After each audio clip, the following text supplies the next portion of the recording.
Kia ora, welcome to our Star is Born series. So what does it mean to be a star?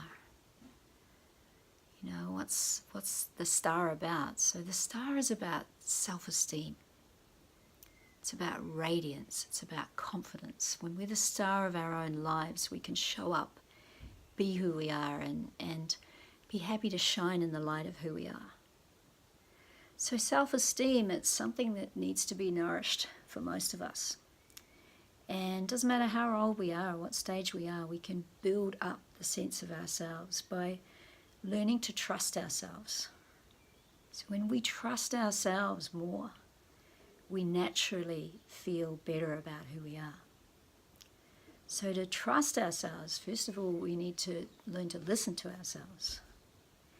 And if we've had a whole lifetime of listening to others and being told by others what to do and adapting ourselves to behave according to how we think others want us to be, then we can be out of the way of trusting ourselves, trusting our own knowing.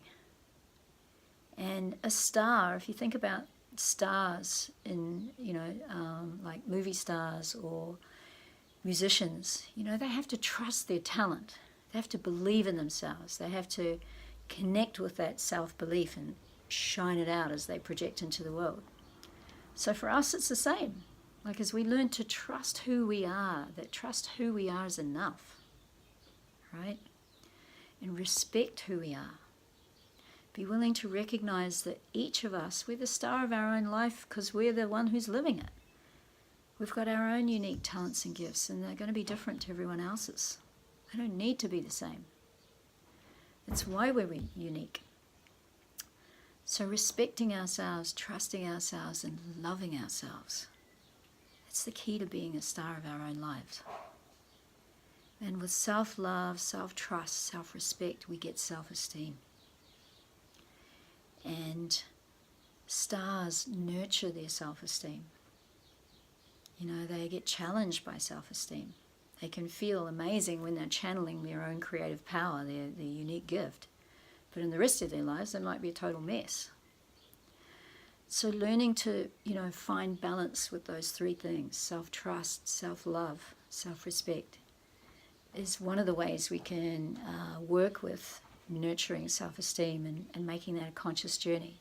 So in the movie A Star is Born, we'll look at who's doing that and who's not doing that as we go through the characters. And self-esteem it's not being overinflated and it's not being deflated. It's being able to stand our own ground and back ourselves. It's a beautiful thing. And it can take years to be anchored in that. And it doesn't matter what age or stage we are, we can build that in ourselves and others by affirming and seeing people as they are and validating each other's experience. We build each other's self-esteem daily by those sorts of things. So to be a star, we've got to be seen. Being seen is one of the most healing things that happens for us and others. So just take note of that as you go into your day. Like, notice how observing, acknowledging, and validating others is a kind of a medicine. It builds self-esteem. Kia ora. Aloha. Aroha nui.